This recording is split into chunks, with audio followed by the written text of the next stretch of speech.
Sir sir sir ఇది మడ్రా లేక సూసైడా? Sir అలా మాట్లాడకుండా వెళ్ళిపోతారేంటి సార్? అలాంటిదేం లేదయ్యా. ఎందుకంటే వాళ్ళు లవ్లో ఫెయిల్ అయ్యి సముద్రంలో దూకి సూసైడ్ చేసుకున్నారనుకోవచ్చుగా. అలల తాకిడి ఎక్కువగా ఉండడం వలన డెడ్ బాడీస్ రాళ్లకు తగిలి దెబ్బలు బయటకు అలా కనిపిస్తున్నాయి అంతే. అంతేనా సార్? ఇదే నిజమని రాసేసుకోమంటారా? ఎవరది? నిజాన్ని. ఇంకా ఎందుకు సార్ మీరు అలా కవర్ చేసుకుంటున్నారు? ఇక్కడ ఇలాంటి మర్డర్లు చాలా జరుగుతున్నాయని, వాటికి కారణం దుర్గాని అందరూ అనుకుంటున్నారు. అయినా మీ డిపార్ట్మెంట్ వాడి మీద ఎలాంటి యాక్షన్ తీసుకోలేదు. దానికి కారణం? హలో, అలాంటిది ఏమైనా ఉంటే మేము యాక్షన్ తీసుకునే వాళ్ళం కదా. కానీ ఇప్పటి వరకు ఎవరి మీద ఎలాంటి కంప్లైంట్ రాలేదు. ఈ ఏరియాలో ఏ ఆడపిల్ల కనిపించినా ఆ దుర్గా వదలడని, దారుణంగా రేపు చేసి చంపేస్తాడని అందరూ చెప్పుకుంటున్నారు. అయినా అలాంటి నర్రోప్రాక్షసుల మీద మీరు ఎలాంటి యాక్షన్ తీసుకోకపోవడం ఏమనుకోవాలి? నిజంగానే మీకు తెలియవంటే నమ్మమంటారా? లేదంటే వాడినేమీ చేయలేని మీ చేతకంతనం అనుకోమంటారా? చూడు, నాకు తెలిసింది నేను చెప్పాను, నీకు తెలిసింది నువ్వు రాసుకో. రాస్తాను సార్, రాస్తాను. నిజాలు రాయడానికి భయం ఎందుకు సార్? తుప్పు పట్టిన మీ గన్ను చేయలేని పని పొదురు మీద ఉన్న మా పెన్ను చేయగలదని నిరూపిస్తాను. ఏమా, ఈ ఏరియా కొత్తగా వచ్చిన రిపోర్టర్వా? అవును సార్. ఏమీ లేదులే.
రాసేటప్పుడు ఆ బ్రహ్మ ఎంతో ఆలోచించుంటాడు రా.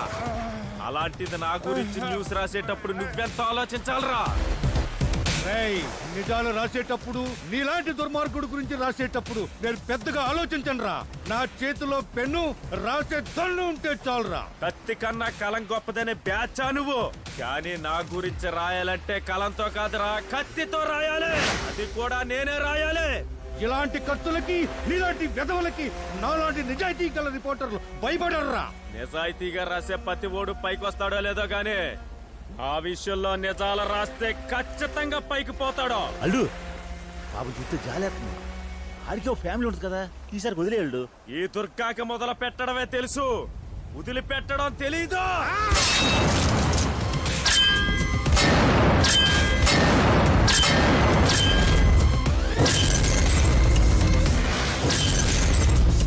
ఏంటి దుర్గా ఇది?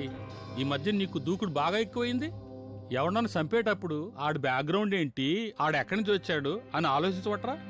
నువ్వు చంపింది మామూలు కాదురా, 500 కోట్ల కుంభకోణాన్ని బయటపెట్టి సీఎంనే రోడ్కి ఇచ్చిన రిపోర్టర్ని. అలాంటి ఇట్టే చంపేశావు.